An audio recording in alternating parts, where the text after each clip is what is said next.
Hello everyone, I am Akanksha Chauhan and welcome to our YouTube channel our education.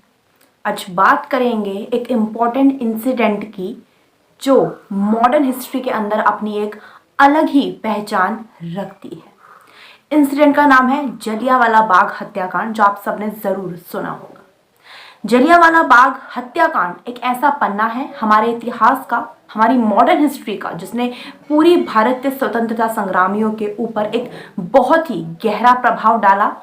यही नहीं, जलियांवाला बाग हत्याकांड भारत के फ्रीडम स्ट्रगल को एक अलग मोड़ पर भी लेकर गया है।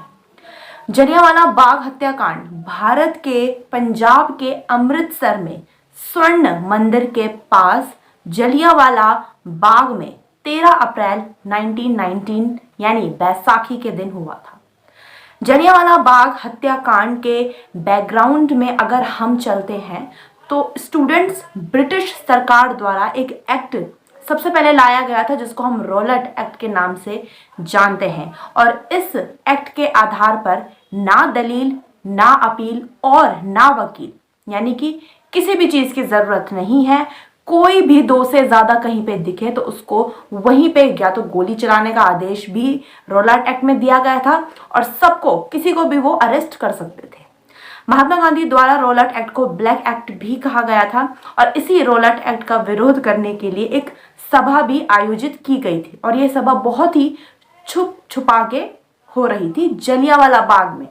बेसिकली 13 अप्रैल को ज़्यादातर लोग वैसे तो जलियांवाला बाग में बैसाखी का त्यौहार मनाने के लिए आए थे, जैसे कि हर साल वो आते थे, क्योंकि जलियांवाला बाग में हर साल एक मेला लगता था, तो उसी मेले को देखने सब लोग वहाँ पर आए थे।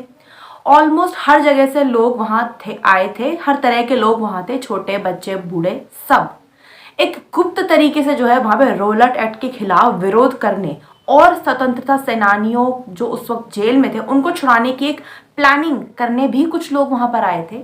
साथ में नेताजी का भी वहाँ भाषण होने वाला था, तो नेताजी भी वहाँ आए थे।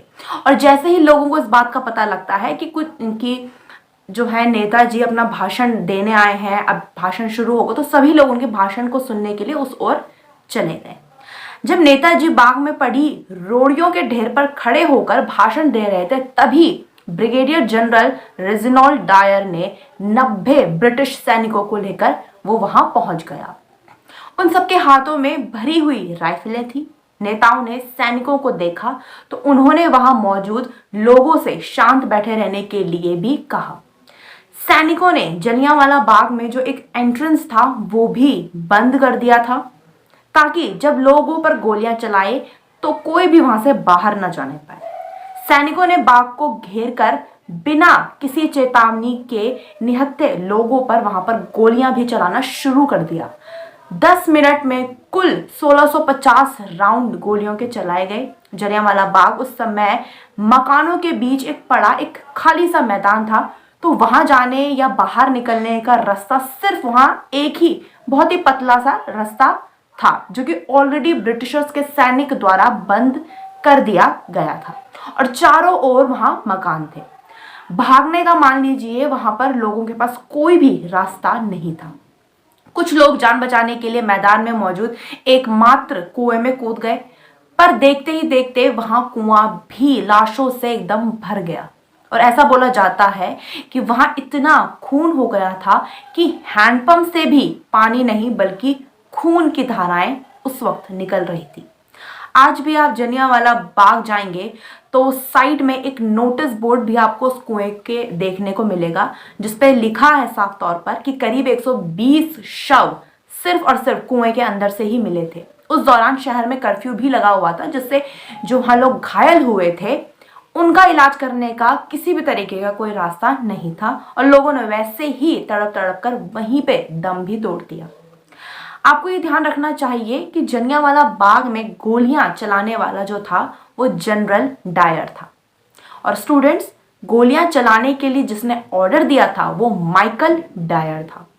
अब बात यहीं पे खत्म नहीं हो जाती, इसके बाद इसकी जो जानकारी है वो ब्रिटिश सरकार में ऊपर तक चली जाती है और ऐसे काम को काफी ब्रिटिश सरकार द्वारा क्रिटिसाइज किया गया था। इसके लिए भारत के secretary of state of India Edwin मॉन्टेगो ने 1919 में हंटर कमीशन लेकर आए, जिसने इस पूरे मामले की जांच भी की। इस पर जनरल डायर ने जो घटिया काम किया था वो उन्होंने एक्सेप्ट भी किया और फाइनली 1920 में जाकर जनरल डायर को रिजाइन अपनी पोस्ट से करना पड़ा। हालांकि रिजाइन करने से इतने निर्दोष लोगों की जानें वापस तो नहीं आ सकती थी और ना ही इससे उनको किसी भी तरह का कोई भी इंसाफ मिला। इसीलिए उधम सिंह, जो कि एक स्वतंत्रता सेनानी थे, वो खुद इंग्लैंड पहुंचे और माइकल डायर, जिसने गोलियां चलाने का आदेश दिया था, उनको इंग्लैंड में जाकर ही गोली मार दी ताकि वो ज्यादा जलियांवाला बाग में मारे गए लोगों का कम से कम थोड़ा बहुत बदला तो ले सके। ये कहानी थी जलियांवाला बाग की।